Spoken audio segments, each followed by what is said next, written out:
परमेश्वर पिता का कि ऐसे मैंने पढ़ी थी उत्पत्ति की पुस्तक, लेकिन ऐसे पहले और नहीं सुनी थी कि निष्पाप युग, विवेक युग, ये जो युग है ऐसा मैं नहीं सीखी थी और ऐसा मैं जानती भी नहीं थी कि ऐसा भी हो सकता है करके। परमेश्वर पिता को ही धन्यवाद हो। मैं सीख पाई कि जो निष्पाप युग था वो सृष्टि से लेकर आदम हव्वा के पाप करने तक, उत्पत्ति की पुस्तक एक अध्याय से 3 अध्याय तक, और इसमें आदम और हव्वा पाप नहीं किए थे और ये लोग परमेश्वर की संगति में बने हुए थे। परमेश्वर के साथ सीधा ही संगति करते, छल कपट इनसे दूर था।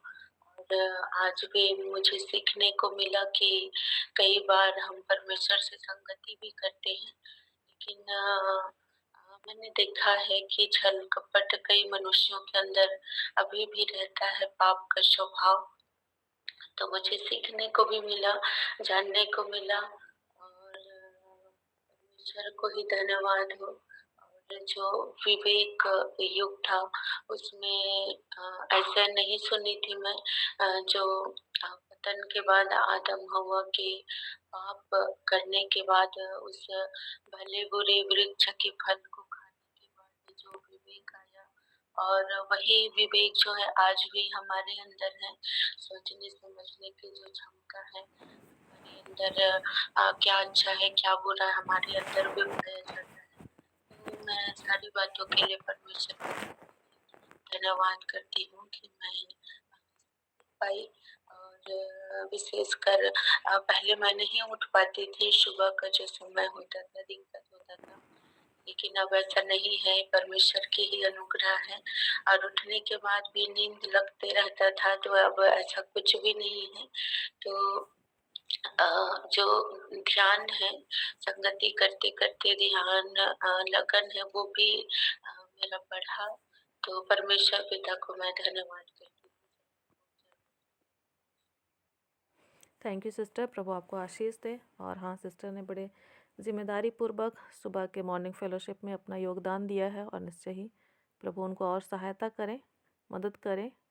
और इसी तरह और कोई भाई बहन अपने विचारों को रख सकते हैं यहाँ पर, आपके सवाल, आपके जवाब, आपकी गवाही।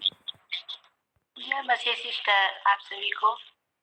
तो इसमें हम लोग अभी पढ़े उत्पत्ति में बारीकी से बारीक मतलब जानने को, पढ़ने को, समझने को मिला। तो मैं प्रभु का धन्यवाद करती हूँ और आप लोगों का भी जो आपके माध्यम से हमें अच्छे से और गहराई से सीखने और जानने का मौका मिलता है। तो मैं धन्यवाद देती हूँ प्रभु का, जो आपको सिखाने के लिए इस योजना में परमेश्वर बिठाए हैं। तो प्रभु का धन्यवाद, और आपको और बढ़ाए, और आपके साथ साथ हम लोग भी और बढ़े।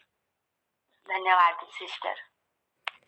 हाँ, थैंक यू सिस्टर। हम सभी को ही बढ़ना है, मजबूत होना है। हम सभी एक ही देह के अंग हैं, है ना।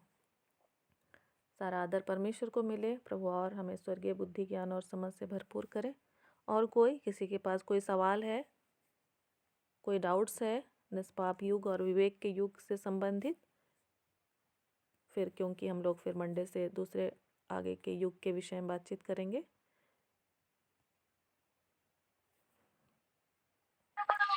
जय मसीह की सिस्टर। जय मसीह की।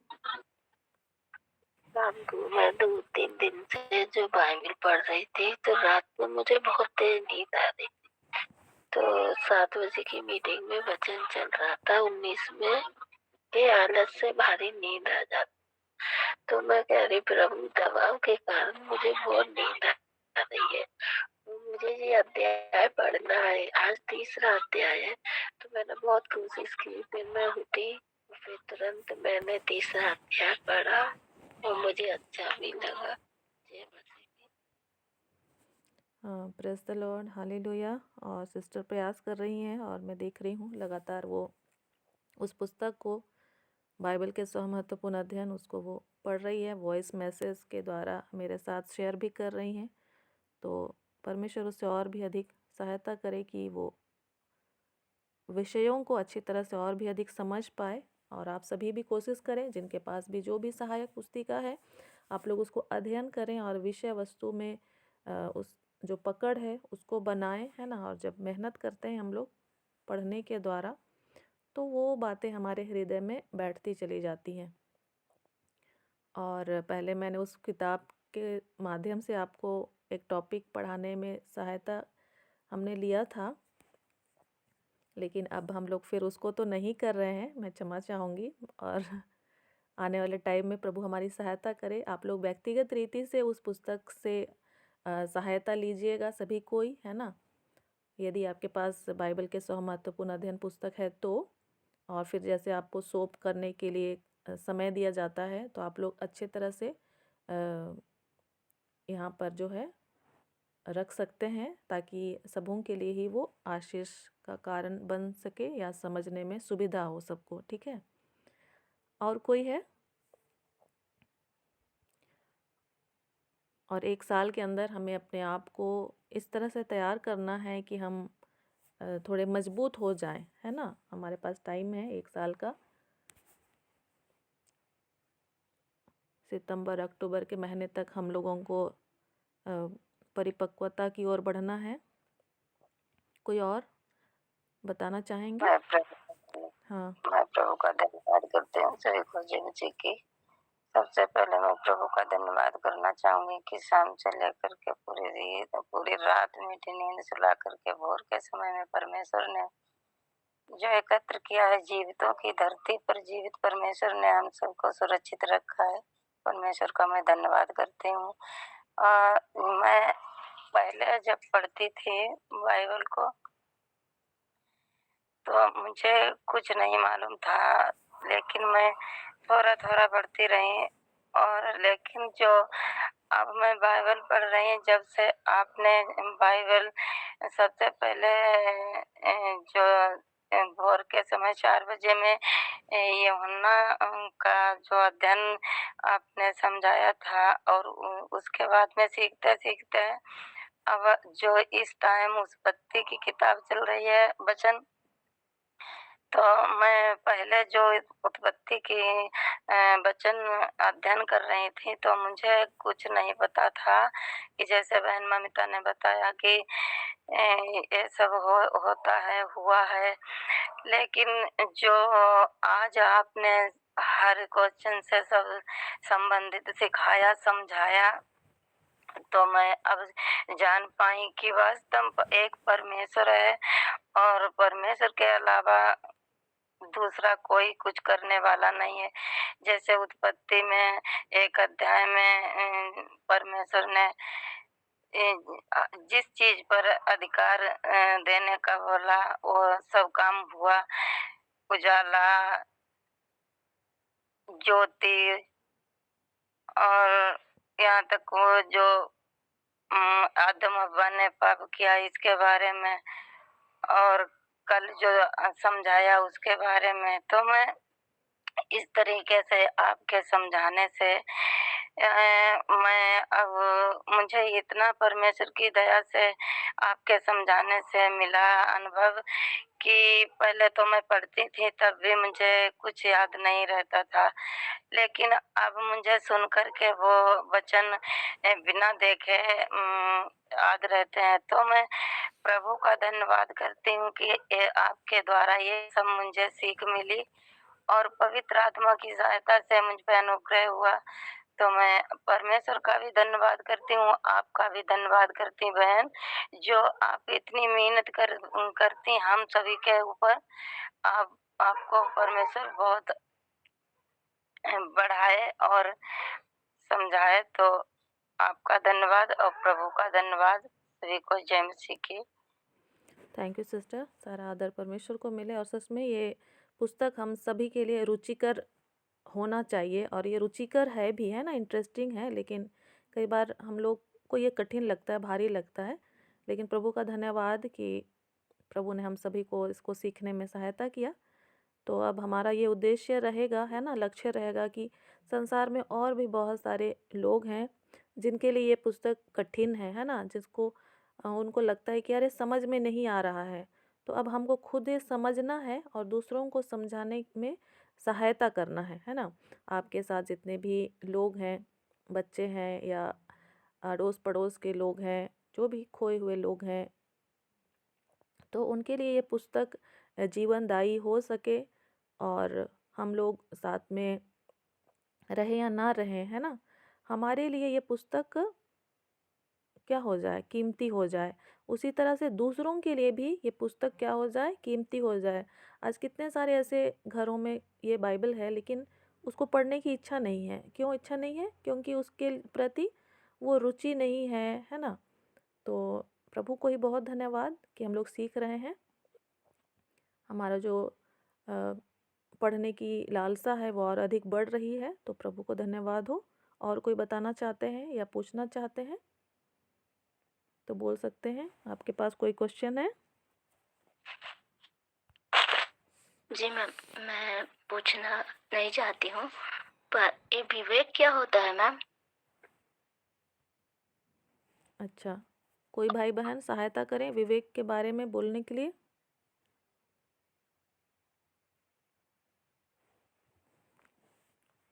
जी सिस्टर, प्रभु की जय हो, सभी भाई बहन को जय मसीह। विवेक होता है बुद्धि, जैसे लोग कहते हैं कि इसको विवेक नहीं है क्या, मतलब होता है कि इसको बुद्धि नहीं है क्या, यही होता है मेरे समझ से। तो प्रभु की जय हो। ठीक है, और कोई दूसरे भाई बहन कोशिश करें विवेक के बारे में बोलने के लिए।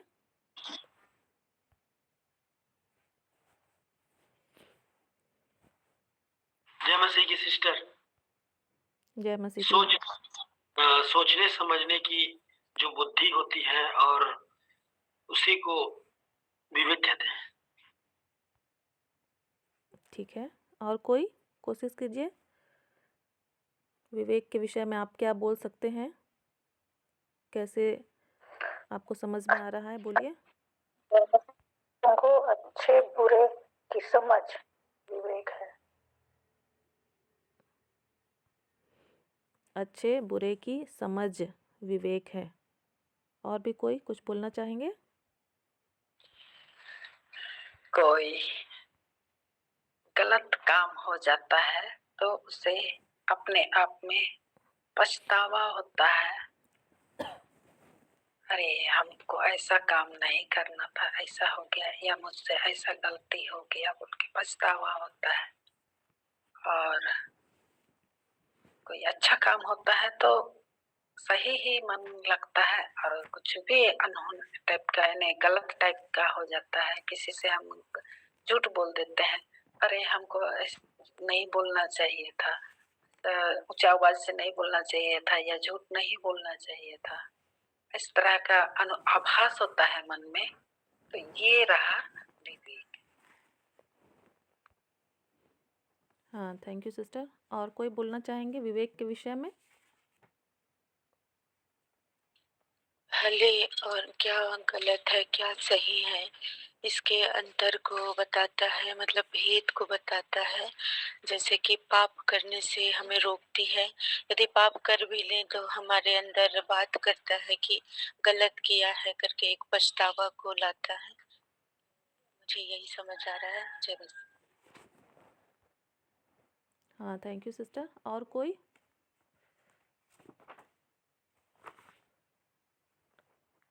जब हमको मौका मिलता है तो बोलने का प्रयास करना है ना, चाहे हम सही बोलें या गलत बोलें, क्योंकि हमको अपने अंदर बोलने की क्षमता को क्या करना है, विकसित करना है ना। और हमें इस संसार के बीच में, भेड़ियों के बीच में काम करना है ना। इस संसार में भेड़ियों के बीच में काम करना है। और आप लोग जानते ही हैं कि कितने तरह के बातें और सवाल और आते हैं, है ना। तो ज़रूरी नहीं कि हम हमेशा जवाब ही दें, या तो फिर ऐसा भी नहीं है कि हमें चुप ही केवल रहना है, शांत रहना, ऐसा भी नहीं है। लेकिन हमें अपने अंदर बोलने की क्षमता को विकसित करना है, ताकि जहाँ प्रभु चाहता है तो ज़रूर ही हम बोल सकें, और पवित्र आत्मा की सहायता से। और सभी ने कोशिश किया है, सभी ने सही प्रयास किया है। और सच में हमारे अंदर जो सही और गलत करने की क्षमता है ना, भले और बुरे को समझने की जो क्षमता होती है, उसको हम विवेक शब्द के साथ समझ सकते हैं। और हम लोग निष्पाप युग से ही समझ रहे हैं, है ना। ये कैसे उसके अंदर उत्पन्न हुआ। उन्होंने भले और बुरे के ज्ञान के वृक्ष के फल को खाया। उसके पहले वो इनोसेंस थे, या क्या कहेंगे उसको,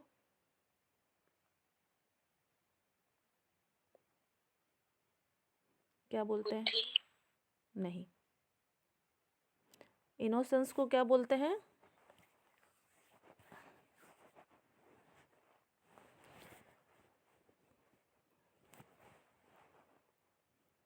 जानकी सिस्टर बताइए, इनोसेंस को क्या बोलते हैं।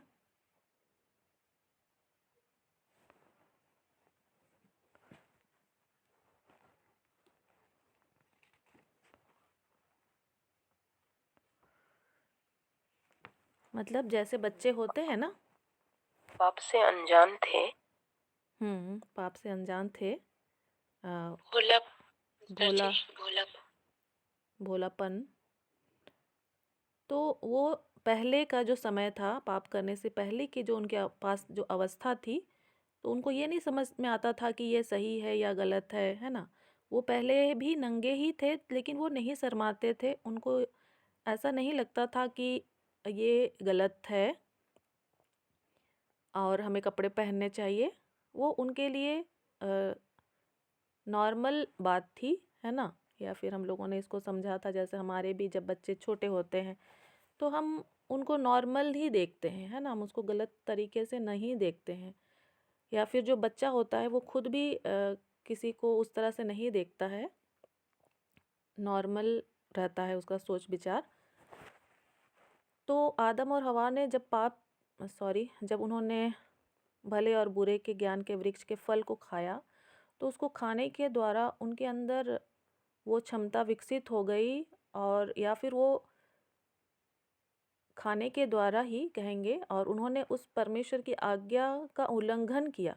उसके कारण ये क्षमता उनके अंदर आ गया, और वो खुद अपने आप को अब दोषीदार समझने लगे, है ना। अपने आप को दोषी समझने लगे। हालांकि परमेश्वर उनको नहीं समझ रहा था, परमेश्वर फिर भी उनके साथ अपने संबंध को बनाए रखना चाह रहा था, लेकिन मनुष्य के अंदर ही वो प्रवृत्ति आ गई थी कि नहीं, ये गलत है और ये सही है। क्योंकि उसी फल को, मतलब उसी क्षमता को उन्होंने एक्सेप्ट कर लिया था, है ना। उसी क्षमता को उन्होंने अपने लिए क्या कर लिया था, एक्सेप्ट कर लिया था। जबकि उस क्षमता के लिए परमेश्वर ने उनको क्या किया था, मना किया था कि आप इससे दूर रहो, इसको अपने जीवन में आपको एक्सेप्ट नहीं करना है। लेकिन उन्होंने स्वीकार कर लिया, और फिर वो उसके ही प्रभाव में आ गए। उनके साथ साथ पूरे जो उनकी बच्चे हैं, उनके पीढ़ी, हम और आप भी, और आने वाले भी जो पीढ़ियां हैं।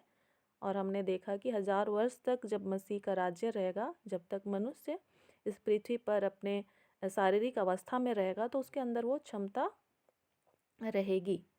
तो अंजू सिस्टर, क्या आप समझ में आपको आ गया विवेक का मतलब? जी मैम, अच्छा से समझ में आ गया। इसी को मैं बार बार ये क्या होता है करके मैं सोच रही थी।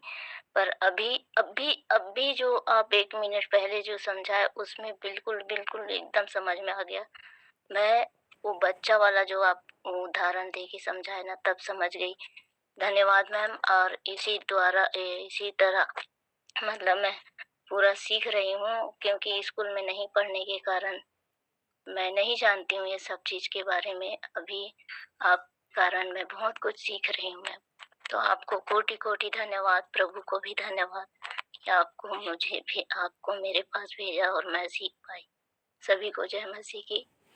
हाँ, थैंक यू सिस्टर। सारा आदर परमेश्वर को मिले। और हाँ, हम सभी कोई हर तरह से समझते हैं। कोई उसको बिना बोले भी समझते हैं अंदर में, और कोई बोल करके भी समझते हैं, ऐसा भी है। और कोई समझते हैं, लेकिन हो सकता है उसके लिए हम उस शब्द का इस्तेमाल नहीं कर पाते हैं, है ना। लेकिन कोई बात नहीं, परमेश्वर हमारा सहायक है, हमारी सहायता करता है।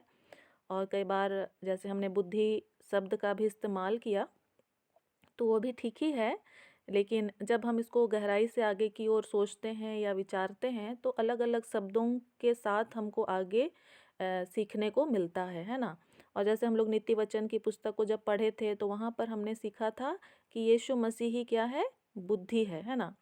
तो मतलब यीशु मसीह के पास ही वो क्षमता है कि वो भले करने की जो क्षमता है, भलाई करने की जो क्षमता है, वो उसके अंदर ही है ना। और यदि हम विवेक को भी पढ़ें तो उसके अंदर भी बहुत सारा टॉपिक्स है या अंतर है या टाइप्स हैं, उसको हम लोग पढ़ सकते हैं। लेकिन अभी हमारा पास उतना, अभी उधर नहीं जाना है हम लोगों को, इसलिए हम लोग उधर अभी नहीं बढ़ रहे हैं, ठीक है। और आप लोगों के पास बाइबल के 100 महत्वपूर्ण अध्ययन पुस्तक है, उसमें एक टॉपिक है विवेक या अंतःकरण, ठीक है। अध्याय 91 विवेक या अंतःकरण। आप लोग उससे अपना विषय को और भी अधिक मजबूत कर सकते हैं। विवेक के विषय में आप लोग पढ़ सकते हैं, है ना।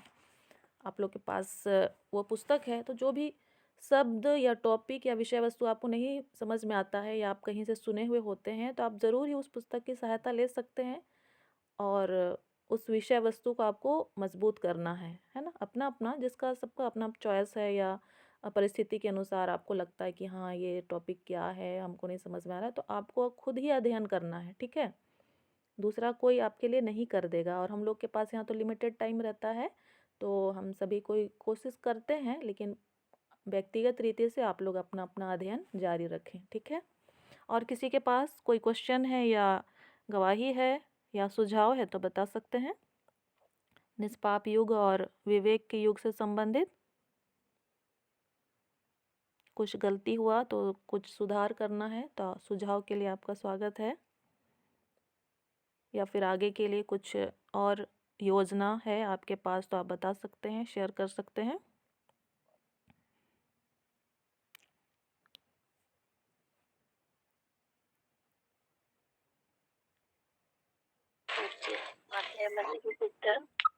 मैं जब 30 अध्याय पढ़ रही थी तो उसमें बताया था कि 2 डाकुओं के विषय में, पाप क्षमा के में। तो दोनों डाकू थे, तो दोनों ऐसे ही काम कर रहे थे। तो एक ने कहा कि यदि तू वास्तव में ही परमेश्वर का पुत्र है तो तू बच और हमें भी बचा। तो इससे हम सीखते हैं कि उसका विवेक मर चुका है। और दूसरे ने कहा कि तू तो, हम दोनों तो पाप करके उसका प्रतिफल पा रहे हैं, लेकिन उसने तो कोई पाप नहीं किया, फिर भी वो दंड पा रहा है। तो इसमें कल देखा मैंने, तो प्रभु से उसने कहा कि प्रभु जब तू आए तो मेरी सुधि लेना। तो उसका विवेक सही था, तो वो प्रभु के पास गया। प्रभु ने कहा कि आज ही तू मेरे साथ स्वर्ग में जाएगा। तो इससे हमें सीखने को मिला कि 2 डाकुओं के जीवन में काम तो एक ही कर रहे थे, लेकिन जब उसका विवेक जी उठा तो वो भी जी उठा। और दूसरा तो मरा ही हुआ था, वो प्रभु के पास होके भी नहीं प्रभु को पहचान पाया। तो ये मैंने रात को बहुत गौर करके सीखा। जय मसीह की। थैंक यू सिस्टर, बहुत ही अच्छे गवाही के साथ हम लोग विवेक को और भी अधिक देख पाए, समझ पाए, है ना।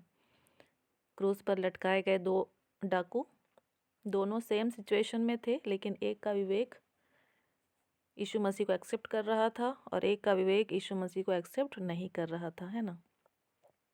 तो यहाँ पर हम उनकी स्वतंत्रता को भी देखते हैं, है ना। परमेश्वर ने मनुष्यों को स्वतंत्र रखा है। स्वतंत्रता के साथ अपने विवेक का वो कैसे इस्तेमाल करते हैं, है ना। थैंक यू सिस्टर, प्रभु आपको आशीष दे। और कोई अपने विचारों को रखना चाहता है तो स्वागत है।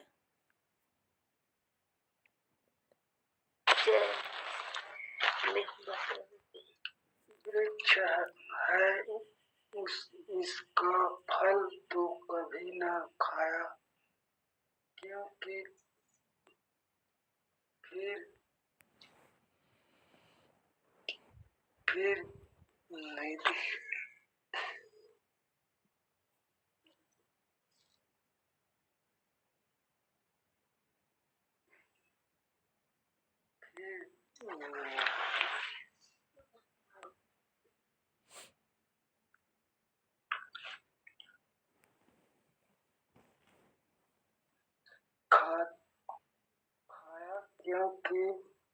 किया किस दिन तू उसका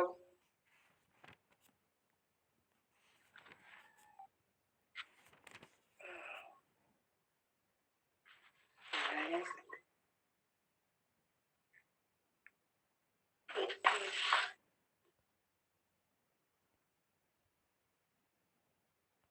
उसका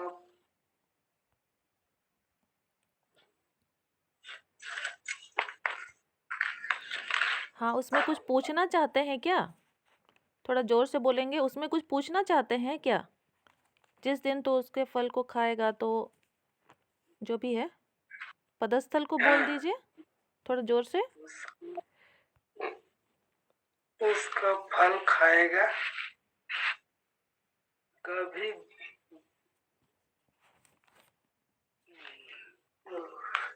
उसकी उसी दिन अवश्य मर जाएगा। जय मसीह। जय मसीह। हाँ हाँ, जय मसीह की। Thank you brother. तो यहाँ कुछ पूछना चाहते हैं या बताना चाहते हैं आप? शायद वो पढ़ कर सुना रहा था सिस्टर। अच्छा, ठीक है, हम लोग फिर से बातचीत करेंगे भाई से और बहन से। और कोई कुछ पूछना चाहते हैं, बताना चाहते हैं? निष्पाप युग और विवेक के युग से संबंधित कोई नई बात आप बताना चाहते हैं, जो नई बात आपने सीखी है व्यक्तिगत तौर पर, तो आप बता सकते हैं यहाँ पर, या कोई क्वेश्चन है तो भी पूछ सकते हैं।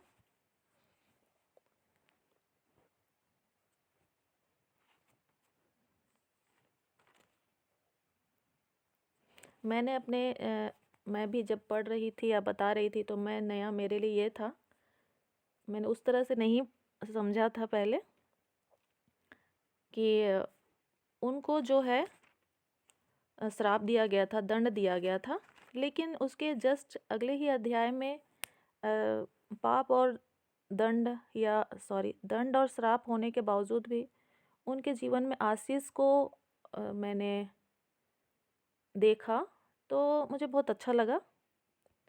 और जो कि मतलब मेरी आंखों से ओझल था, उतना मैं वहाँ पर गौर नहीं हुआ था पिछले समय में।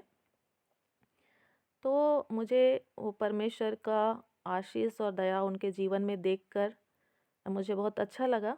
लेकिन क्योंकि ऐसा सुन के या ऐसा दिमाग में बैठा रहता है कि हाँ, उनको तो दंड और श्राप दिया गया, इसी के लिए मनुष्य जो है उससे प्रभावित रहता है।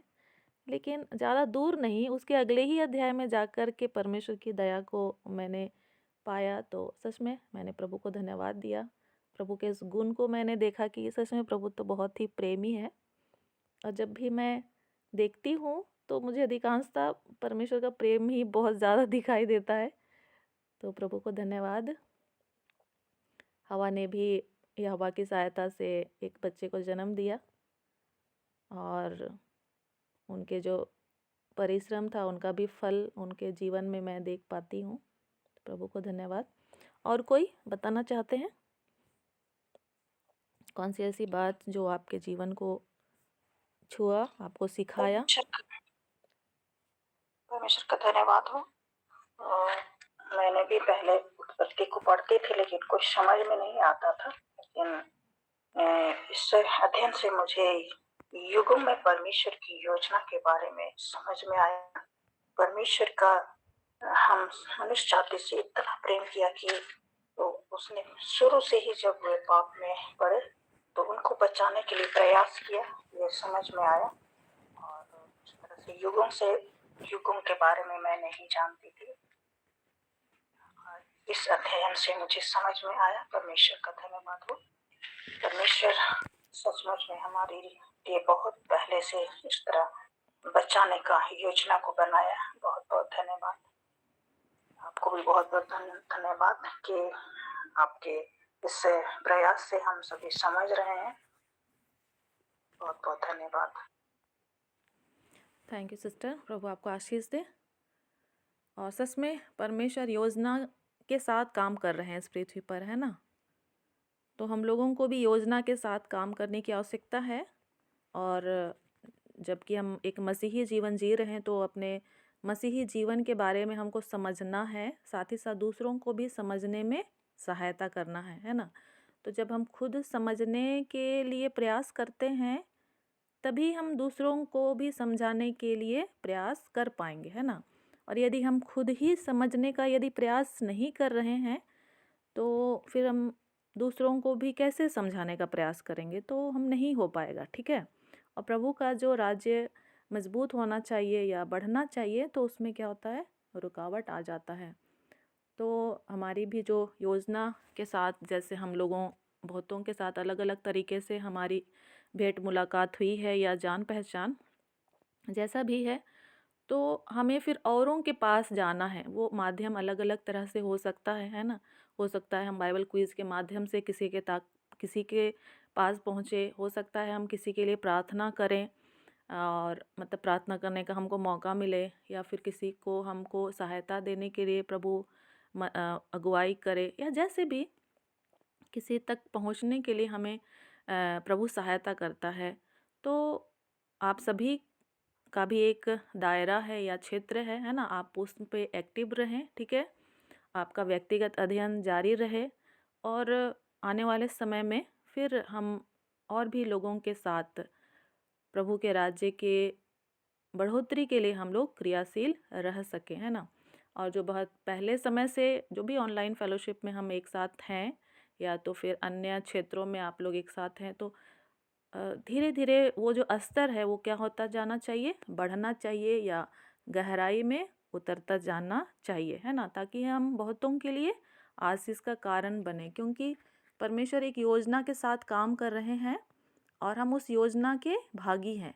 हम अपने आप को अलग नहीं कर सकते हैं, अलग हम करेंगे भी तो भी हम अलग नहीं हो सकते हैं, क्योंकि हम को परमेश्वर ने उसमें जोड़ रखा है और उसको कोई तोड़ नहीं सकता है ना। उसको हम लोग देख ही रहे हैं उत्पत्ति की पुस्तक से। तो बाइबल से हम सबकी दोस्ती बढ़ती जाए और हम लोग दूसरों के लिए भी, जब ये हमारे लिए लाभदायक होता है, आशीषदायक होता है, तो निश्चय ही हम दूसरों को भी बताते हैं, है ना। ये हमारे लिए नॉर्मल हो जाता है, ठीक है। तो परमेश्वर सबको सहायता और मदद करे। एक लास्ट क्वेश्चन यदि किसी के पास है या गवाही तो आप बता सकते हैं, फिर हम लोग अंतिम प्रार्थना की ओर आगे बढ़ेंगे। जय मसीह सिस्टर। और एक और बात सिस्टर, इसमें जब हम उत्पत्ति को पढ़े तो जो आदम हवा को और सर्प को जो परमेश्वर ने मतलब उसे न्याय किया, श्राप दिया, तो उसे हम इस संसार में प्रत्यक्ष देखने को मिलता है। तो वो वाला टॉपिक भी बहुत अच्छा लगा कि वाकई में परमेश्वर ने सर्प को भी दंड दिया और मनुष्य आदम को भी और हवा को भी। तो एकदम मतलब ऐसे लगता है कि एकदम रियल करके उसी में हम पूरे सभी को विश्वास कर सकते हैं कि वाकई में ये मतलब हमारा जीवन जो है बाइबल के आधार से ही चल रहा है। हम जो भी बोलते हैं करते हैं वो सब पूरा परमेश्वर के वचन के द्वारा ही हो रहा है करके बहुत ही अनुभव हुआ सिस्टर। धन्यवाद सिस्टर। हाँ, थैंक यू सिस्टर। और कैन का जो वंशज है उसके बारे में भी लिखा हुआ है, ज़्यादा हम लोग उसको पढ़े नहीं, आप लोग पढ़ सकते हैं। कैन के जो वंशज थे, है ना, उसका भी बेटा जो है हानोक नाम से उसने नगर बसाया, लेकिन वहाँ पर और भी जो जातियाँ उत्पन्न हुई हैं उन सब के बारे में भी लिखा हुआ है। कोई बजाने वाला, कोई बनाने वाला, है ना। तो उसको भी पढ़ करके हम लोग देख सकते हैं कि आज हमारे पृथ्वी में भी अलग अलग तरह के काम करने वाले लोग हैं। तो उसका स्टार्टिंग जो है वहाँ पर दिखाया गया है, अलग अलग जो भी जातियों के रूप में वहाँ पर हम लोगों को देखते हैं या पाते हैं। हाँ, मतलब वो और भी बहुत अलग अलग है, लेकिन जो काम करने के हिसाब से है या उनके टैलेंट के हिसाब से, तो उन सब की उत्पत्ति को भी हम लोग वहाँ देख सकते हैं। तो खैर, हम लोग को अभी विशेष रूप से परमेश्वर की योजना को हमको समझना है और मनुष्य का कैसा वहाँ पर सफलता था या असफलता था, उसको हम लोग को थोड़ा हम लोगों ने देखने का प्रयास किया, है ना। और जब भी आप भी अगर किसी को बताने जाएंगे बाइबल के बारे में, तो आप पहले उसको हल्के हल्के से बताएंगे, है ना, पहले तो उसको क्या ज़रूरत है, अगर वो दुखित है और निराश है तो उसको आशा की बातों के विषय बताना है, प्रेम के विषय बताना है ना। जो गैर विश्वासी है, जो विश्वास नहीं करता है, तो उसको तो सुसमाचार बताना है, ठीक है। और कोई मसीही है जो सब कुछ भी जान गया है लेकिन फिर भी ठंडा पड़ा हुआ है या गुनगुना है, तो कहीं ना कहीं परमेश्वर की योजना को नहीं जान पा रहा है या अपने आप को अलग कर लिया है। तो हर एक का स्तर अलग अलग रहता है, तो उनको उस ही हिसाब से उसके साथ संगति करने की ज़रूरत होती है। तो आप लोग जब भी किसी से पर्सनली मिलें या बातचीत करें तो आप लोग इन सारी बातों का ध्यान रखें और किसी को छोड़े नहीं, है ना। कोशिश करें कि उनको धीरे धीरे साथ में लेते आएँ, जैसा भी है। और आप सभी सक्षम हैं, मैं ऐसा विश्वास करती हूँ, क्योंकि परमेश्वर ने आपको चुना है ना। परमेश्वर ने आपको चुना है और आपको उस योग्य बनाया है, आत्मा के दानों को, वरदानों को आपको दिया है। तो हम लोग जब करते जाते हैं तो इन सारी बातों में आगे बढ़ते चले जाते हैं। हम लोग अगुवाई के लिए जो वचन सुने थे उसको फिर से एक बार पढ़ लेते हैं, उसके बाद फिर हम लोग आगे बढ़ेंगे। यीशु मसीह ने भी नूह के विषय में लोगों से क्या किया, बातचीत किया। भैया उस स्थल वचन बता दीजिए, स्थल पद। लूका 17 हाँ, लूका 17 25 से 26। 25 से 26। धन्यवाद। लूका 17 25 से 26। और यहाँ यीशु मसीह फरीसियों के साथ बातचीत कर रहे हैं, है ना। तो वो लोग, मतलब यीशु मसीह से हमको सीखना है कि वो परमेश्वर के राज्य को बढ़ाने के लिए क्या करते थे, है ना। क्या करते थे, सिंपल ही है कि लोगों के साथ बातचीत करते थे। क्या करते थे, बातचीत करते थे। साधारण शब्दों में ही जिसके साथ जैसा बन पड़ता था वो बातचीत करते थे, है ना। साधारण शब्दों में हम यही बोलेंगे कि वो दूसरों के साथ बातचीत करते थे। तो हमारे अंदर यदि यीशु मसीह है, हम एक मसीही अपने आप को बोल रहे हैं, तो हमको ये इस चीज़ को अपने जीवन में शामिल करना है। हमको कम से कम दिन में एक व्यक्ति के साथ बातचीत करना है, उद्देश्य के साथ, है ना। क्योंकि हम लोग महान आज्ञा के विषय में बातचीत कर रहे हैं। बार बार मैं याद दिलाना चाहती हूँ आप लोगों को, हम अच्छा चेला बनने का कोशिश कर रहे हैं और दूसरों को भी अच्छा चेला बनने के लिए हम प्रेरित कर रहे हैं। हम अपने काम के लिए तो बहुतों से बातचीत करते हैं, या परिवार के हिसाब से बातचीत करते हैं, या अन्य अन्य जो भी है उसके हिसाब से हम बातचीत करते हैं। लेकिन अब हम एक उद्देश्य के साथ लोगों से क्या करना है, हमको बातचीत करना है ना, महान आदेश और महान आज्ञा के अंतर्गत, ठीक है। तो यीशु मसीह भी क्या करते थे, लोगों से बातचीत करते रहते थे, है ना। यीशु मसीह लोगों से बातचीत करते रहते थे। तो यीशु मसीह एक दिन में कितने लोगों से बातचीत करते थे, हम लोग नहीं काउंट कर सकते। हो सकता है वो एक दिन में बहुत सारे लोगों से बातचीत करते थे, हो सकता है थोड़े लोगों से बातचीत करते थे, लेकिन वो करते थे। इस बात को तो हम कंफर्म कर सकते हैं, है ना। हम लोगों को भी इस बात को अपने जीवन में जारी रखना है। अपने भाषा में हम जहाँ जिससे बातचीत कर सकते हैं, एक शब्द के साथ, दो शब्द के साथ, या फिर 1 घंटा आप बात कर सकते हैं, जैसे भी बातचीत जारी रखना है। तभी फिर हम उस क्षेत्र में आगे बढ़ेंगे। तो वहाँ पर हम इधर उधर की बात हमको नहीं करनी है, ठीक है। मतलब जैसे फालतू की बातें, है ना, संसार की बातें हमको नहीं करनी है। हमको वहाँ पर एक उद्देश्य के साथ बातचीत करना है। हाँ, स्टार्टिंग में तो हमको उनकी बातों को सुनना है ना। स्टार्टिंग में तो हमको उनकी बातों को सुनना है। जैसे अभी थोड़ी देर पहले ही एक वचन हम पढ़ रहे थे, जहाँ हमें मिला था कि यीशु मसीह पापियों से और महसूल लेने वालों से क्या कर रहे थे, मिलते थे, उनके साथ आया जाया करते थे, बातचीत करते थे। और जबकि फरीसी और शास्त्री उनके साथ बातचीत नहीं करना चाहते थे और बोलते थे कि देखो ये तो उनके साथ बातचीत करता है, उनके साथ मिलता जुलता है, तो क्यों उनके पास आया जाया करते थे, उनकी बातों को सुनने के लिए, है ना। तो सबसे पहले तो हमको लोगों के साथ हम बातचीत कर रहे हैं तो क्या करना होगा, हमको उनकी बातों को सुनना होगा, है ना। उनकी बातों को सुनना होगा। पदस्थल मुझे याद नहीं है, वहाँ पर लिखा हुआ है कि यीशु मसीह महसूल लेने वालों और पापियों के बीच में आया जाया करते थे ताकि उनकी सुने। तो पहले तो हमको लोगों से क्या करना है, सुनना है कि वो क्या हैं, कैसे हैं, ठीक है। और फिर उनके साथ जो है अपनी बातचीत को आगे बढ़ाना है। और यीशु मसीह भी बातचीत करते थे। तो यहाँ पर लूका 17 का 25 से 26 में क्या लिखा हुआ है, परंतु पहले अवश्य है कि वह बहुत दुख उठाए और इस युग के लोग उसे तुच्छ ठहराएं।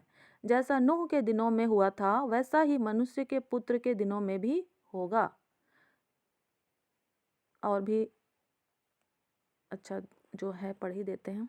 जिस दिन तक नूह जहाज पर ना चढ़ा उस दिन तक लोग खाते पीते थे और उनमें विवाह होते थे।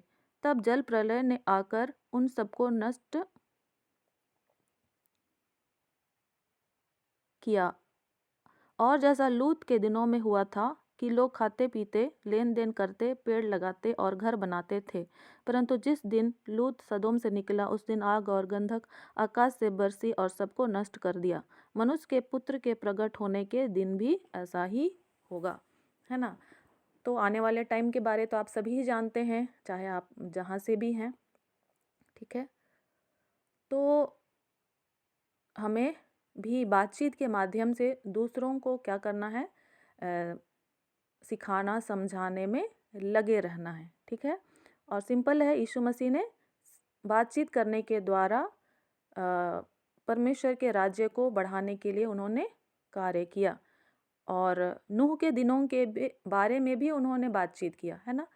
तो वो कोई काल्पनिक कथा कहानी नहीं है, है ना। जहाज को बनाया गया ये कोई कल्पना नहीं है।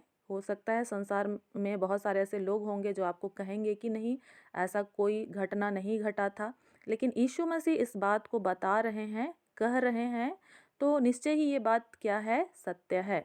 और हो सकता है कि आप लोग बहुत सारा ऐसे यूट्यूब में देखेंगे कि ये मिला खुदाई करके, ये वहाँ मिला, ऐसा प्रमाण मिला, ठीक है, अच्छी बात है।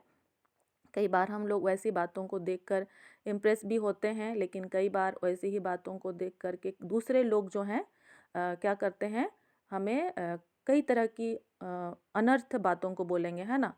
और फिर हम लोग हो सकता है कंफ्यूज में पड़ जाएंगे। लेकिन मैं यहाँ पर यीशु मसीह जब इस बात को बता रहे हैं तो इस बात के द्वारा मैं भी आप लोगों को ये विश्वास दिलाना चाहती हूँ कि वैसी बातें पहले हो चुकी है और आने वाले समय में भी ऐसी बातें होंगी, है ना। तो हमको तैयार रहना है। तो हमको भी खुद विश्वास में जब हम मजबूत रहेंगे, स्थिर रहेंगे, तभी तो हम दूसरों के साथ भी अपने विश्वास की सहभागिता कर पाएंगे, है ना। लेकिन अगर हम ही संदेह में पड़े रहेंगे कि पता नहीं क्या हुआ था, नहीं हुआ था, कैसे हुआ था, बताया तो गया था, तो ऐसा संदेह रहेगा तो हम तुरंत जान रहे हैं कि शैतान आता है और क्या करता है, सुने हुए वचनों को चुरा ले जाता है। तो आप विश्वास में स्थिर रहें, है ना। यीशु मसीह पर अपने विश्वास को बनाए रखें। यीशु मसीह आपको कभी ना छोड़ेगा और ना कभी त्यागेगा। साथ ही साथ आपको और मुझे नियुक्त किया गया है, ठहराया गया है, इस बात को भी आपको याद रखना है। आपको किसी और ने नियुक्त नहीं किया है ना। मैंने भी आपको नियुक्त नहीं किया है, लेकिन परमेश्वर ने आपको नियुक्त किया है और ठहराया है ताकि आप फल लाएं और आपका फल क्या रहे, बना रहे। यूहन्ना की पुस्तक में हम लोगों को मिलता है, ठीक है। तो वचनों को विश्वास करके आप ग्रहण करें और उस पे ही आगे क्या करते चले जाएं, बढ़ते चले जाएं। तो आइए हम लोग प्रभु को धन्यवाद दें इन सारी बातों के लिए। हे जीवित अनुग्रहकारी परमेश्वर, हम आपको बहुत धन्यवाद देते हैं। हमारी सहायता और मदद आपने किया। सच में प्रभु जी आप मददगार परमेश्वर हैं, आप भले चरवाहा हैं। आपकी भलाई सच में युगानुयुग तक हम मनुष्यों के लिए है। आपने अपने स्वरूप और समानता में हमें बनाकर प्रभु जी इस पृथ्वी पर रखा है। अपने अधिकारों को, अपने प्रभुत्व को हमारे अंदर आपने उंडेला है। हम आपको धन्यवाद देते हैं प्रभु जी। हम आपकी योजनाओं को और भी अधिक जान सकें, समझ सकें प्रभु जी, और आज के समय में हम कैसे काम करना है, कैसे जीवन जीना है प्रभु जी, हम उसको कर सकें प्रभु जी। सहायता कीजिए, पवित्र आत्मा की सहायता हमें से हर एक को दिया जाए प्रभु जी। और जब भी हमारे बीच में शक संदेह की बातें आती है प्रभु जी हमारे मनों में, उसे हम आपके वचन के माध्यम से प्रभु जी दूर कर सकें। हाँ प्रभु जी, अनुग्रह कर हम शैतान की हर एक युक्तियों को यीशु के नाम से खारिज करते हैं और निश्चय ही हम पवित्र आत्मा की सहभागिता में आगे बढ़ते चले जाएं। और हम उन भाई बहनों के लिए भी आपसे प्रार्थना करते हैं जो कि प्रभु जी हमारे ही जैसे प्रभु जी अंधकार के क्षेत्र में पाए जा रहे हैं, या प्रभु जी गुनगुने हैं, या ठंडेपन में पाए जाते हैं। जैसे आपने हमें संभाला है प्रभु जी, वैसे ही आप उन भाई बहनों को भी संभालें प्रभु जी, ताकि वो भी आपके उस प्रेम को पाकर प्रभु जी, आपके उद्देश्यों को जानकर प्रभु जी, आपके राज्य की बढ़ोतरी के लिए प्रभु जी अपने योगदान को दे सकें। हाँ प्रभु जी, जो भी अंधकार में हैं उनके लिए आपका उजियाला होने पाए प्रभु जी, और जो दुष्ट आत्मा के बंधन में पड़े हैं वो यीशु के नाम से आज़ाद होने पाए, और जो भी प्रभु जी समस्या में पड़े हैं आपका समाधान उनके लिए दिया जाए। जो भी रोगी दुखी हैं प्रभु जी वो यीशु के नाम से चंगे होने पाए। अनुग्रह कर प्रभु जी, सच में आपने जो उद्देश्य से हम में से हर एक को इस पृथ्वी पर रखा है और नियुक्त किया है प्रभु जी, हम उस उद्देश्य को पूरा कर सकें। सारा आदर और महिमा आपको देते हैं और इस प्रार्थना को हम आपके पुत्र हमारे उद्धारकर्ता प्रभु यीशु मसीह के नाम से मांगते हैं। आमीन आमीन। धन्यवाद सिस्टर जी। आगे दीपम सिस्टर लास्ट की प्रार्थना करेंगे और प्रार्थना विषय ले लेंगे। दीपम सिस्टर।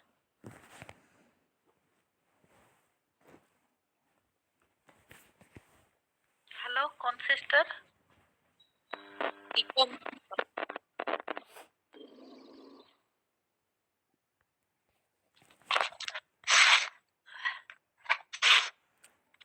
सभी को जय मसीह की।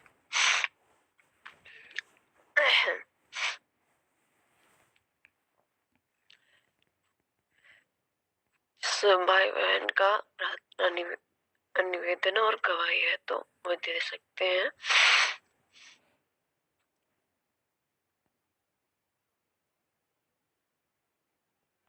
जय मसीह की सिस्टर। जी जय मसीह की सिस्टर। जी यहाँ पर प्रार्थना करें कि एक यहाँ पर मंदिर बनना है, तो सुबह सुबह 5 बजे यहाँ पर वो भजनों को चला देते हैं, से माता के भजन चला देते हैं, तो हमें अच्छा नहीं लगता है।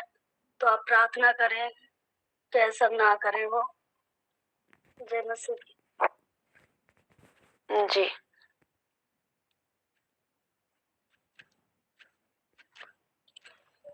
सबको जय यीशु की। मेरी एक गवाही है, मेरा एक सपना है। मेरी गवाही ये है कि मैं प्रार्थना करती हूँ अपने परिवार के लिए, हर एक लोगों के लिए, सबके लिए मैं प्रार्थना करती हूँ। पर मैं अपने परिवार के लिए प्रार्थना करती हूँ, हमारा परिवार एक साथ बैठ के प्रार्थना करे, प्रभु को जाने, प्रभु के लिए तैयार हो जाए, अपने आप को हर एक परिवार हमारा प्रभु को समर्पित हो जाए।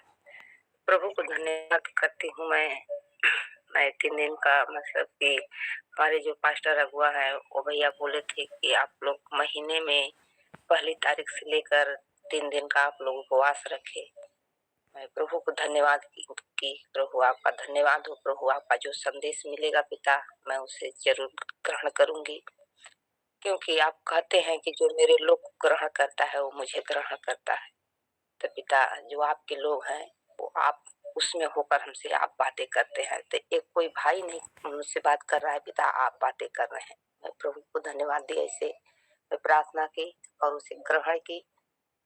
2 महीने, ये दूसरा महीना था, इस के लिए मैं उपवास में 3 दिन थी और मैं प्रार्थना करती थी। और वचन में एक जगह लिखा है कि तुम प्रार्थना करते हो, तुम अपना उत्तर इसलिए नहीं पाते हो, जो कुछ तुम मांगते हो इसलिए नहीं पाते हो कि तुम अपने शोक विलास में उड़ा दो।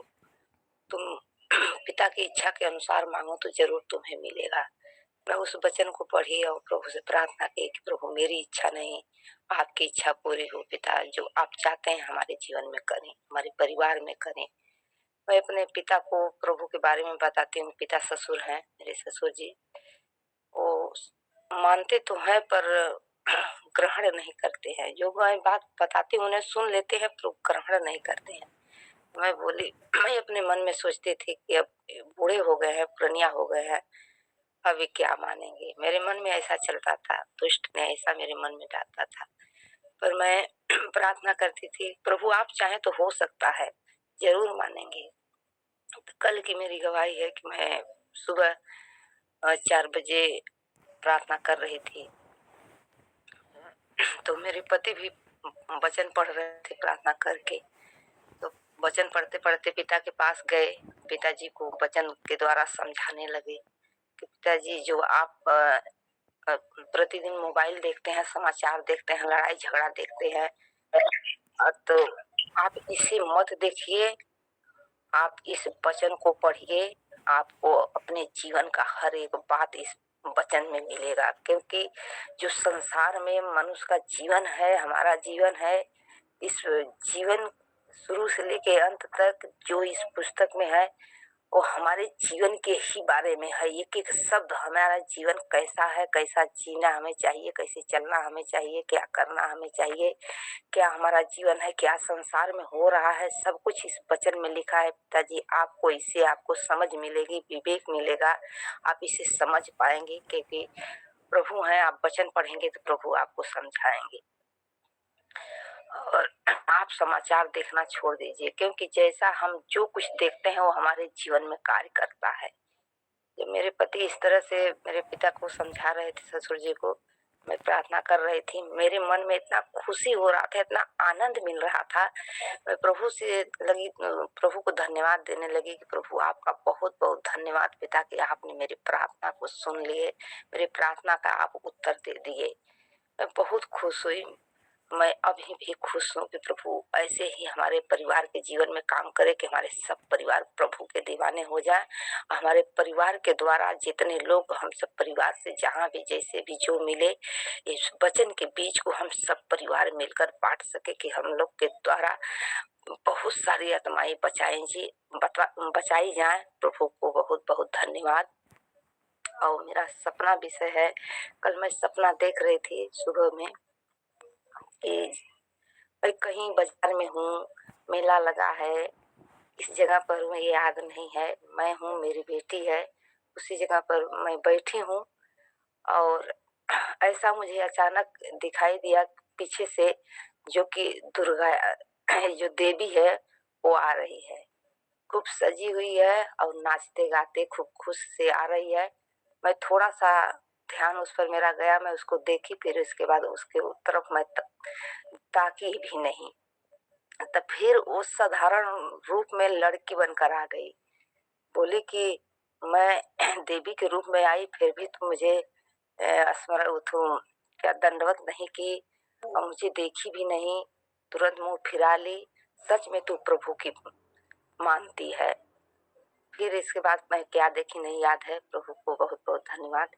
मैं इस सपना विषय में पूछना चाहती हूँ कि इसका मतलब क्या है, आप मुझे बताएं। सबको जय यीशु की।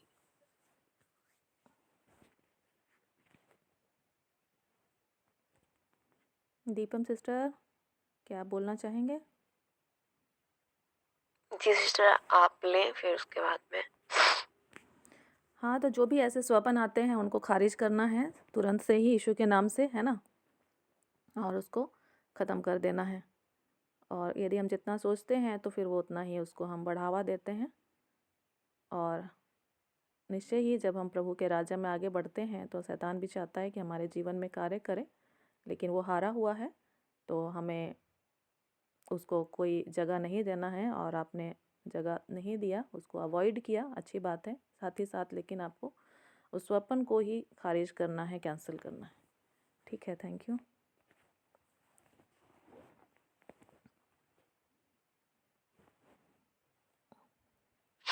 जी सिस्टर, जो भी सिस्टर ने स्वप्न बताया है वैसे जब मैं प्रभु में बढ़ती थी तो मैं ऐसे स्वप्न देखती थी और देवियाँ आती हैं मेरे गेट पे आती हैं, जैसे दुर्गा हो गई और भी, और वो कहती मैं तुम्हारे घर आकर एक डंडा लेकर जाऊंगी। और मैं तब आत्मा में बढ़ रही होती हूँ और मैं उसकी जो वो कह रही होती है मैं उसको तुरंत समझ जाती हूँ कि ये चाहती क्या है। उसका कहने का था कि मैं तुम्हारे यहाँ से एक जान लेकर जाऊंगा।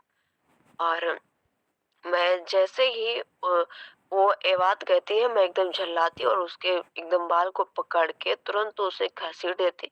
मैं कहती तू मेरे घर में मेरे प्रभु की मर्जी से ना तो आ सकती है और ना तो कहीं किसी प्रकार से तू जान को ले जा सकती है। और मैंने उसको इतना पीटती हूँ बहुत ज्यादा प्रभु की सामर्थ्य से, और निरंतर मैं प्रार्थना करती रहती हूँ। और एक समय आता है कि मैं इन सारे स्वप्नों से आजाद होती हूँ। और सिस्टर जब आप प्रभु में बढ़ रही हैं तो ऐसे स्वप्न देखेंगी कि आपकी बड़ाई करी जा रही है, आपको कहीं डराया धमकाया जा रहा है, लेकिन आप प्रभु के सामर्थ्य को, उसके फलों को मांगे और स्वप्न पर विजय की निरंतर प्रार्थना करते रहे। जय मसीह की। और भी किसी का प्रार्थना निवेदन है तो वह दे सकते हैं।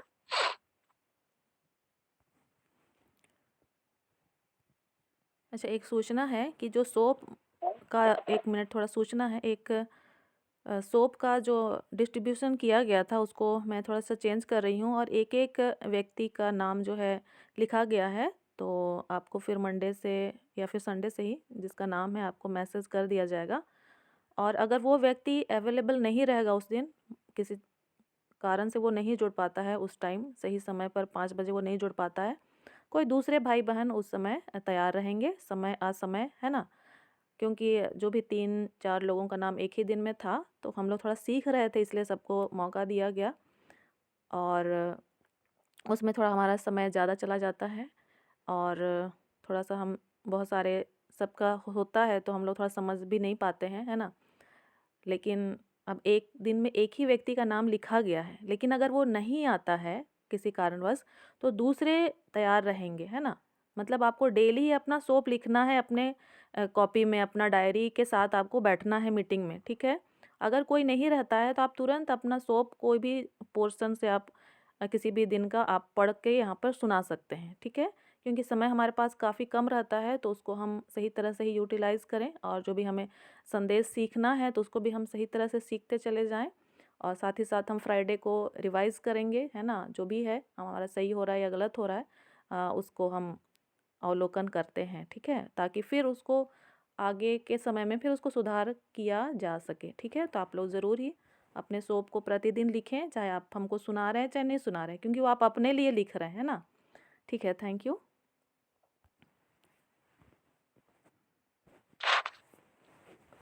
जी सिस्टर,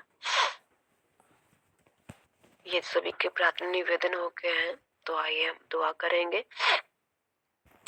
आप सबको जय मसीह दीदी।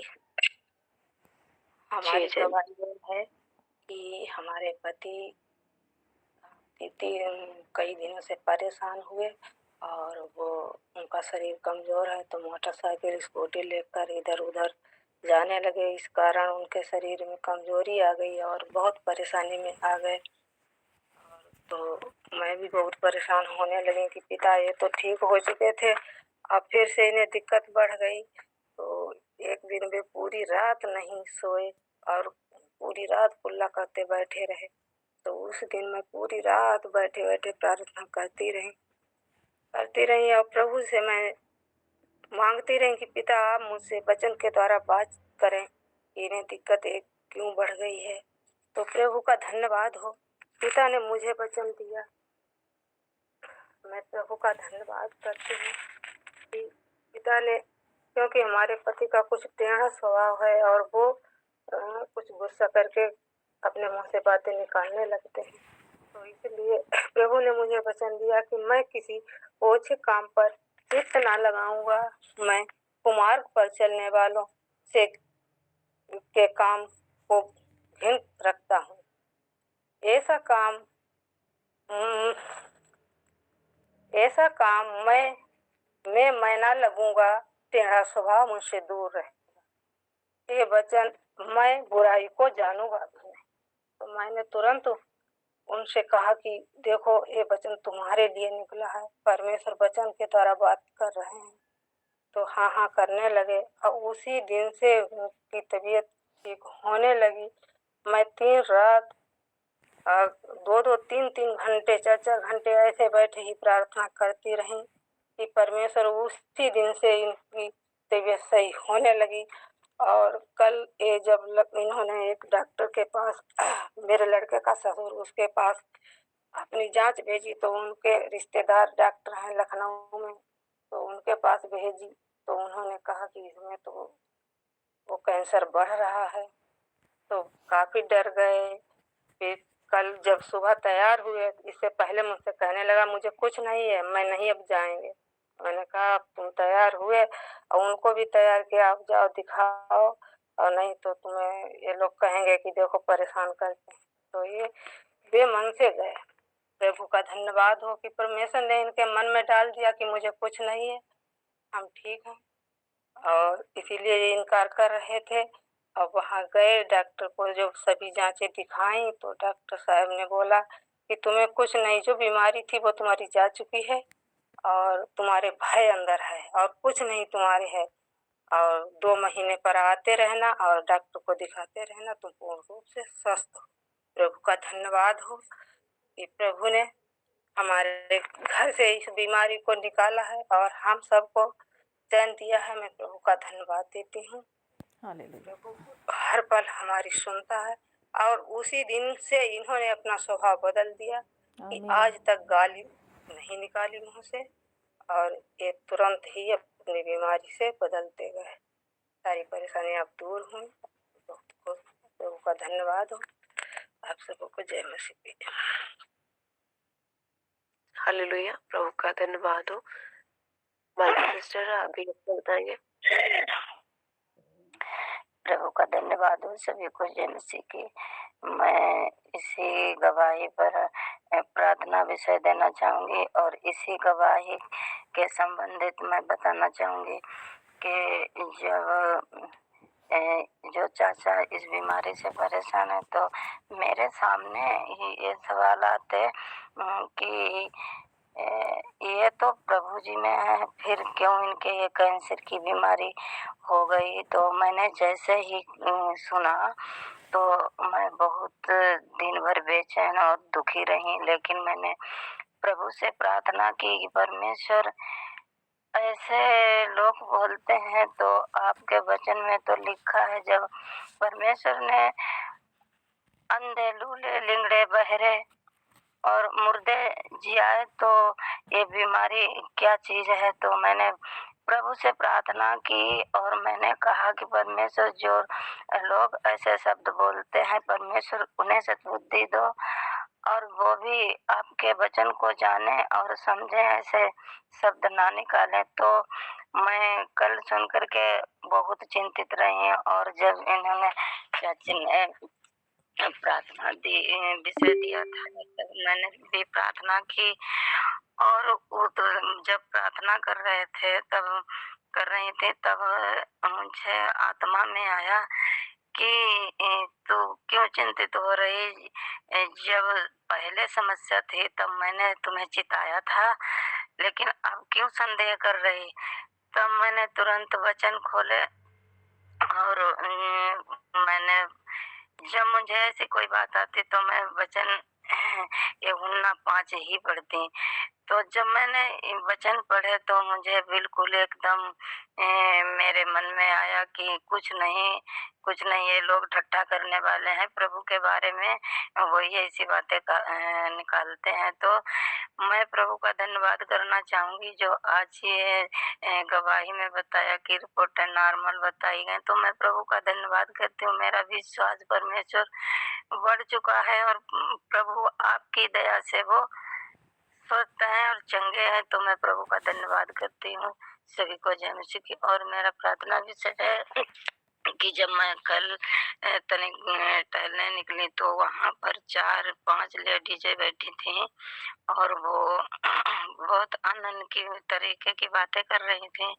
तो मैं वहाँ पर खड़ी हो गई और वहाँ पर जब खड़ी हुई तो एक बहन ने बोला कि मैं प्रभु जी की प्रार्थना करती और मेरे बेटे बेटियां नहीं संभलते, मेरा नहीं कहना मानते। तो मैं पहले तो चुप रही। उनकी बातें मैंने, जैसे बहन ने अभी बताया कि पहले उन लोगों की सुनना चाहिए, बाद में अपनी बातों को धीरे से परमेश्वर के बारे में बताना चाहिए। तो मैंने खड़े मैं प्रभु से प्रार्थना की कि परमेश्वर हमें यहाँ पर क्या बोलना है, कौन वचन का है इनसे मैं बोलूं और उस वचन का जो परमेश्वर की महिमा के योग्य है। तो पहले मैंने उनकी बातों को सुना और फिर मैंने कहा कि तुम देखती हो कि पहले मेरा जीवन कैसा था। तो एक बहन बोली कि मैं देखती थी कि ये इतनी दर्द से पीड़ित थी और बहुत चिल्लाती थी और लौटती थी। तो मैंने कहा कि देखो, मैं जब परेशान थी तब मैंने दिन में 3-3 बार नहा करके पूजा किया। और लेकिन जो आप आज कह रहे हो कि मेरे यहाँ जो कल का दिन था, लास्ट महीने का दिन था, पूर्णमासी बोली जाती है। इस पूर्णमासी के दिन में हमारे यहाँ बहुत पूजा पाठ होता है। तो वो कहने लगे कि आज का पूजा करके ही खाना खाना अपने घर में। तो मैंने उनसे कहा कि देखो, मैंने इतनी पूजा करी कि आज के दिन में मैं दिन भर भूखी रहती थी और ये बनाती थी वो बनाती थी उनकी पूजा के लिए, लेकिन मुझे कुछ आराम नहीं मिली। और लेकिन जब से मैंने प्रभु का वचन जाना और प्रभु में आई, उस दिन से मैं बिल्कुल स्वस्थ और चंगी हूँ। लेकिन तुम सब जने किस तरीके से प्रार्थना करते, और फिर मैंने कहा कि देखो, जब तुम्हारे बच्चे नहीं मानते हैं तो उनके लिए प्रार्थना करो, वचन पढ़ो, उपवास करके करो। तो मैंने कहा कि जब मेरे बच्चे प्रभु से फिर गए तो मैंने अपने बच्चों के लिए प्रभु के वचनों के लिए मैंने उपवास रख करके प्रार्थना की, तो मेरे बच्चे वापस आ गए।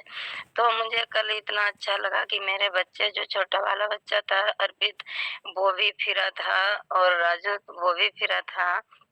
लेकिन जब मैंने प्रार्थना प्रभु जी से उपवास करके प्रभु से प्रार्थना की, मेरे बच्चे वापस आए। इस तरीके से मैंने उन्हें समझाया तो वो कहने लगी, हाँ मेरा बेटा तो नहीं मानता। मैंने कहा, नहीं मानते तो कोई बात नहीं, लेकिन तुम भी तो करो। मेरे घर में कोई भी नहीं सुनता, लेकिन मैंने अपने प्रभु को नहीं छोड़ा और प्रभु से प्रार्थना की कि प्रभु, जैसे मैं चाहती वैसे ही मेरा परिवार बदले। तो मैं प्रभु का धन्यवाद करती हूँ कि आज मेरे परिवार में सब प्रभु को मानने वाले हो गए, और जो नहीं है उसके लिए मैं प्रार्थना करवाना चाहूंगी। जो सुरजीत मेरा बेटा है, वो अभी कुछ परमेश्वर से फिरा है, तो उसके लिए प्रार्थना करना। इस तरीके से कल मेरा बातचीत हुआ, तो वहाँ पर काफी मेरे बारे में कह करके बोलने लगी कि हाँ, ये तो इस स्थिति में थी और बहुत दिन की तबीयत खराब रहती थी, अब प्रभु में आई तब से। मैंने कहा, मेरा प्रभु महान है, जिसने मुझे चुना है और मुझे बनाया है, तो उस परमेश्वर ने मुझे संभाल के रखा है। तो मैं प्रभु का धन्यवाद करती हूँ। मैंने उनसे यही बात की कि परमेश्वर को छोड़ करके कोई दूसरा परमेश्वर नहीं है, तो आप सब परमेश्वर में बढ़ो और महिमा करो, तो परमेश्वर आपके जीवन को बदलेगा, आपके बच्चों के जीवन को बदलेगा। तो इस तरीके से वहाँ पर मेरी बातचीत हुई, तो मैं प्रभु का धन्यवाद करती हूँ। परमेश्वर ने मुझे वहाँ पर बोलने का मौका दिया।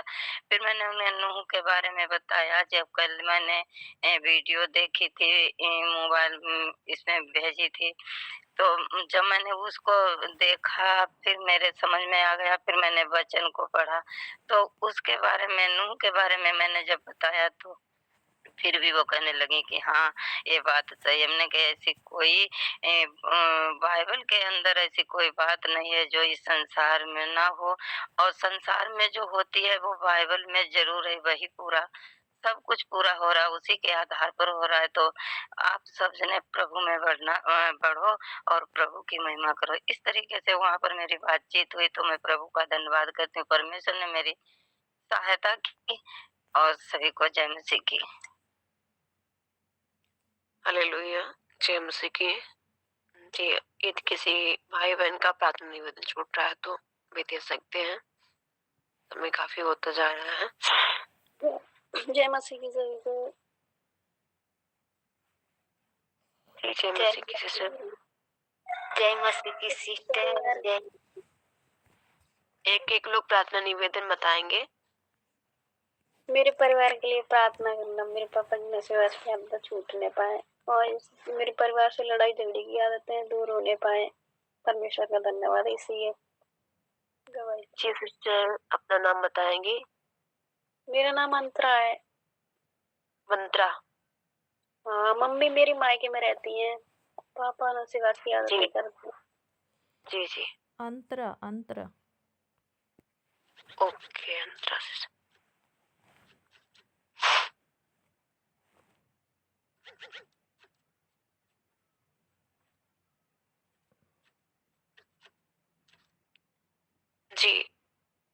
कोई प्रार्थना निवेदन बताएंगे? सबको जय मसीह की। जय मसीह की।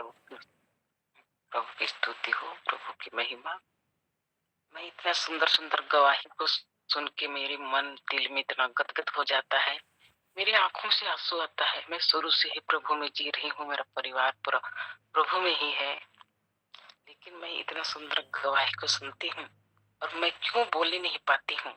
मैं जानती हूँ, बस मैं इतना ही, मैं गवाही देने नहीं सकती हूँ और कुछ बोल नहीं सकती हूँ और भूल जाती हूँ। मैं बहुत कोशिश करती हूँ कि मैं एक दूसरों को अच्छा से बताऊं, बोलूं, सिखाऊं प्रभु को वचन को, लेकिन मैं बिल्कुल ही बोलने नहीं सकती हूँ। बहुत याद करके कोशिश करती हूँ, लेकिन मैं नहीं सकती हूँ। मैं अपने आप को बस इतने हैं मेरे मन में, मैं छोटा भी पाप करने के लिए मैं नहीं सोचती हूँ कि मैं पाप कर रही हूँ, मैं पाप कर रही हूँ। किसी का चीज को भी गलती से ले आई तो भी मेरे मन में लगता है कि मैं पाप कर रही हूँ। इतने ही केवल मेरे को याद रहता है, बस इसी को मैं नहीं करती हूँ। कुछ भी चीज को किसी को थोड़ा भी मैं बोल देती हूँ, उनको दुख लगा होगा, मेरे को नहीं बोलना चाहिए। मैं क्यों चुपचाप नहीं रहती? मैं चुपचाप ही रहती हूँ, लेकिन किसी का दिल को भी छोटा सा भी मैं दुखी देना नहीं चाहती हूँ। ये सब मेरी गवाही है। और मेरे 2 बच्चे हैं, उनको मैं अच्छी तरह से पढ़ाई में आगे बढ़ाना चाहती हूँ। और उन लोग, छोटा बेटा मेरे साथ में रहता है, वो डेली प्रार्थना हम लोग का चलता है, लेकिन हम लोग के संग वो नहीं बैठता है। छोटा ही है पर नहीं बैठता है, तो हम लोग के संग में बैठे प्रार्थना निवेदन करती हूँ और आप लोगों के साथ में जुड़ी रहूंगी। मैं 2 दिन तो सो गई, मैं सुनने नहीं पाई। उसके बाद में पछताती हूँ कि भाई मैं क्यों आज सो गई, दिन भर थकी रहती हूँ। सवेरे सवेरे जल्दी उठ जाती हूँ, फिर दोबारा जगी रहूंगी सोचती, फिर सो जाती हूँ। प्रभु मेरे को ऐसे दिन दे कि मैं सब चीज में शामिल होने पाऊँ आपके साथ में, और मैं भी अच्छे से प्रभु को और अधिक से अधिक जानूं और आगे बढ़ने पाऊँ।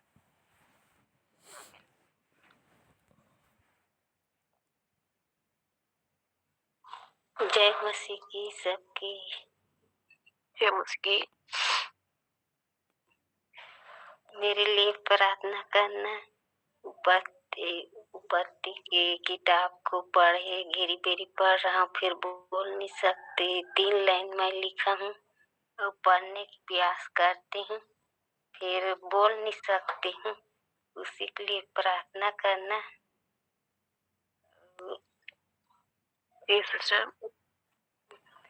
प्रार्थना करना दोनों पति पत्नी के लिए, बाइबल पढ़ने के लिए और जोड़ने के लिए और समझने के लिए मेरे लिए प्रार्थना करना। सबको जय मसीह। जय मसीह का धन्यवाद हो। आइए हम जो भी प्रार्थना निवेदन आए हैं प्रभु के निकट रखते हैं। उसके वचन के अनुसार वचन संहिता 2 अध्याय और 8वां पद, मुझसे मांग और मैं जात जाति के लोगों को तेरी संपत्ति होने के लिए और दूर दूर के देशों को तेरी निज भूमि बनने के लिए दे दूंगा। आमीन। आमीन। परमेश्वर सब देने के लिए तैयार है। सो आइए हम प्रार्थना करेंगे। धन्यवाद प्रेमी परमेश्वर पिता, आप हमारे राजाओं के राजा और प्रभुओं के प्रभु हैं। प्रभु आपने घर कलीसिया के समस्त सदस्यों को, प्रभु लीडर्स को, प्रभु आज तक आपने संभाल कर रखा। प्रभु धन्यवाद हो। यहोवा अनुग्रहकारी परमेश्वर पिता, एक बार फिर से प्रभु आपके चरणों में सौंपते हुए प्रार्थना विनती करते हैं। अपने आत्मा ऐसे प्रभु परमेश्वर इस कलीसिया को और भी सींचे और प्रभु परमेश्वर अपनी बुद्धि और ज्ञान से प्रभु परमेश्वर लोगों को परिपूर्ण करे, ताकि प्रभु इस समय में, इस बुरे समय में भी प्रभु परमेश्वर के आत्मा के साथ पूर्ण रूप से बढ़ते हुए प्रभु आपके कार्य को अंजाम देने पाए। प्रार्थना करना चाहूंगी प्रभु परमेश्वर, जो भी हमारे शारीरिक रूप से पीड़ित भाई बहन है, खुदावंद मंजू सिस्टर के लिए जो कि प्रभु परमेश्वर मध्य पर हो रहे प्रभु देवी देवताओं के वजन की आवाज से परेशान है। खुदावंद सारी बातें आपके नियंत्रण में है।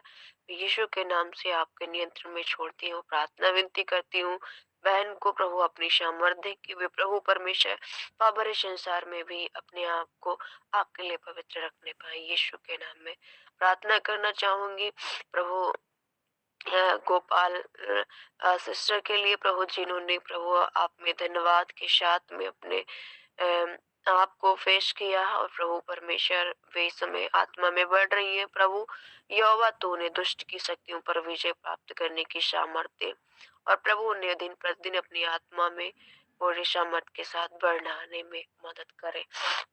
धन्यवाद प्रेमी यीशु पिता परमेश्वर, मैं प्रार्थना करना चाहूंगी अपने पिता के लिए प्रभु, आपने उन्हें अब तक संभाला प्रभु, आपका धन्यवाद प्रभु। यहोवा आपने कहे हुए वचन के अनुसार उनके जीवन से प्रभु हिजकिय्याह के समान प्रभु आपने उनकी बीमारी को उखाड़ कर फेंका। प्रभु धन्य है यहोवा परमेश्वर कि तुझे मैंने अपने जीवन में जीवित परमेश्वर करके पाया और प्रभु परमेश्वर तूने हर पल हमारी आवाज को सुना और प्रभु उत्तर दिया। महान प्रेमी परमेश्वर आपका धन्यवाद हो मालती सिस्टर के लिए प्रभु परमेश्वर, जो भी वह अपने परिवार के साथ में प्रभु के निकट बैठकर प्रभु परमेश्वर आपको महिमा देना चाहती है। प्रभु जो भी अभी विखंडन हो रहा है प्रभु, उस चीज को, उस कमी घटी को दूर करें और प्रभु परमेश्वर खुदावंद खुदा समस्त परिवार जो भी प्रभु गौरवा में प्रभु आप में बढ़ रहे हैं, खुदावंद खुदा सबको आत्मिक बुद्धि और समझ प्रदान करें ताकि वे अपने से बढ़कर आपको महिमा देने पाए। प्रार्थना करना चाहूंगी अंतरा सिस्टर के लिए, जो भी परिवार में लड़ाई झगड़े की आत्मा पेश होती है, यीशु के नाम से उसे खारिज करते हैं और प्रार्थना करते हैं इनके माँ और पिता प्रभु और ये सारे लोग एक मन एक होकर के प्रभु परमेश्वर परिवार में रहने पाए। यीशु के नाम से प्रभु आपका मेल प्रेम का आत्मा, संयम का आत्मा उस घर में मांगते हैं। प्रार्थना करती हूँ व्यर्था सिस्टर के लिए प्रभु, उनके छोटे बेटे के लिए प्रभु, आपने सदा प्रभु प्रेम पर जोर दिया और उसी प्रेम की मांग इस बेटे और माँ के बीच में मांगती हूँ प्रभु कि वे आपके निकट बैठ करके दोनों एक साथ आपके वचन के अनुसार दो जने एक मन होकर पृथ्वी पर किसी बात के लिए प्रार्थना करते प्रभु, आप उसे स्वर्ग में सुनकर पृथ्वी पर पूरा करते प्रभु। ऐसा ही इस वचन के अनुसार होने दे यीशु के नाम में। मैं प्रार्थना करना चाहूंगी उर्मिला सिस्टर के लिए, जो कि पति पत्नी प्रभु में बड़े समझ और आत्मिकता के साथ बढ़ना चाहते हैं। यहोवा परमेश्वर अपने मुंह का प्रकाश चमका और बहन को जो अपनी सामर्थ्य से ज्यों का त्यों कर दे और प्रभु परमेश्वर उनका उद्धार करे, उन्हें प्रभु अपने वचनों की पूर्णता समझ प्रदान करे। धन्य है यहोवा परमेश्वर जिसे मैंने अपनी जिंदगी में पाया, प्रभु तेरी नाम की महिमा होने पाए। प्रार्थना करना चाहूंगी खुदाबंद खुदा एक बार फिर से अपने धर्म में दाहिने हाथ से संपूर्ण कलीसिया को ले और सदा के लिए प्रभु संभाल कर रखे। धन्यवाद यीशु के नाम में, आमीन। आइए हम प्रभु की प्रार्थना करेंगे। हे हमारे पिता, तू जो स्वर्ग में है, तेरा नाम पवित्र माना जाए, तेरा राज्य आए, तेरी इच्छा जैसे स्वर्ग में पूरी होती है वैसे पृथ्वी पर भी पूरी हो। हमारे दिन भर की रोटी आज हमें दे और जिस प्रकार हमने अपने अपराधियों को क्षमा किया है वैसे ही तू भी हमारे अपराधों को क्षमा कर और हमें परीक्षा में न ला परंतु बुराई से बचा, क्योंकि राज और पराक्रम और महिमा सदा आपके ही है। आमीन आमीन आमीन। और आशीष वचन के लिए मैं सुनीता शिष्य के हाथ में सौंपना चाहूंगी। सभी को जय मसीह की। पिता परमेश्वर का प्रेम, प्रभु यीशु मसीह का अनुग्रह और पवित्र आत्मा की सहभागिता हम सबों के साथ सर्वदा बनी रहे। आमीन आमीन। Praise the lord, hallelujah. जय मसीह की। यीशु सहाय। Good morning. जय यीशु। सबको जय मसीह की। Good morning.